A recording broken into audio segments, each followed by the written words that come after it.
I want to take this moment, first of all, and welcome all. It looks to be about 40 of you. I set up 32 chairs earlier. We exceeded that, so I'm guessing it's about 40.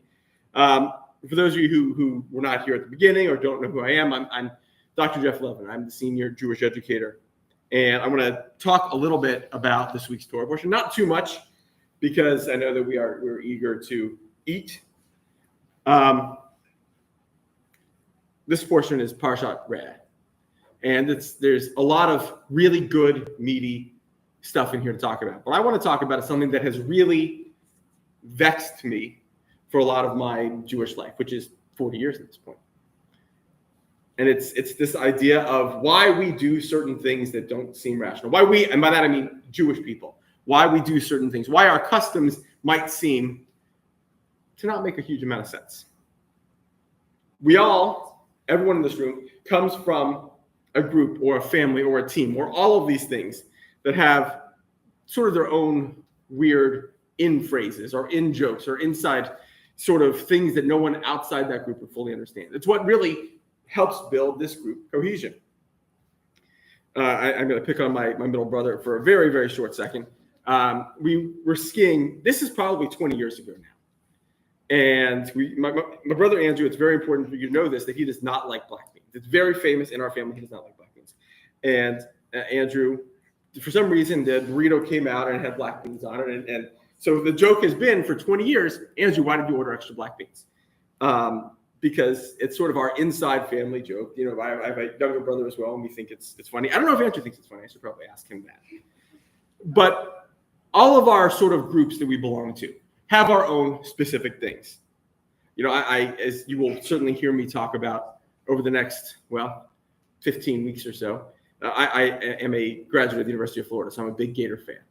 And to people who are not Gator fans, this idea of after the third quarter, we sing "We Are the Boys," this sort of weird song, doesn't make a lot of sense. But it is the coolest thing to me, and it's what makes Gator fans Gator fans. I was sort of thinking about all of this and putting this together as another group I belong to, a group of 14 million Jewish people in the world or so. We have customs that perhaps to outsiders don't make a lot of sense. In fact, they might not even make a lot of sense to us in this room. And I think that I'm not going to be alone when I say I don't fully understand the logic behind the laws of kashrut. Everyone with me on this? I don't see a lot of blank face. I see a lot of agreements.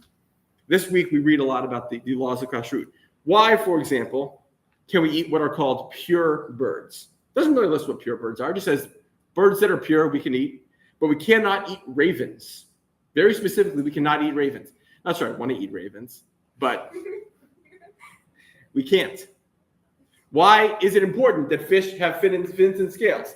And the reality is, it's not all that important for us necessarily to understand the why in order to feel included, to feel part of this group, to feel like Judaism has something to say to you. If it speaks to you to wear a kippah all the time, or wear a kippah on Fridays, or wear a kippah never, it's still one of the rules. It's still something that is recognizable to all of us as a marker of our religion. It's not immediately apparent when you walk into a synagogue, but we always in this country daven facing east. We daven facing Jerusalem. I guess that kind of has a rational basis because we daven facing the wall. But still, to people outside of our group, it might not make a huge amount of sense. And to me, one of the key components, the essence of Judaism, is this struggle between faith, blindly accepting what we are told, and coming up with a rational explanation for why we're doing what we're doing. I think it's the key issue that we face in modern Judaism in 2025 is, to what extent do we keep doing these things that we've done for 5,800 years? And to what extent do we, in the face of modernity, say, well, maybe that doesn't make a lot of sense anymore? And that's a decision for each individual person, or each individual group. And as we sort of begin this new school year, as 6 days from now, you'll be in the football stadium for whoever they're playing. I don't even know who UCF is playing. Jacksonville State.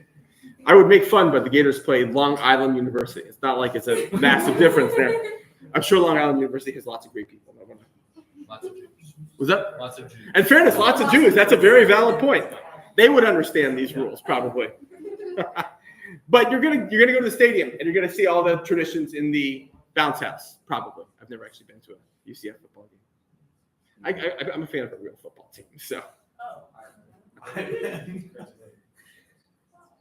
And I want Hillel, as we sort of think about what in groups you belong to, you're going to find that Hillel or Chabad or wherever you go have their own specific things. They don't make a lot of sense to other people.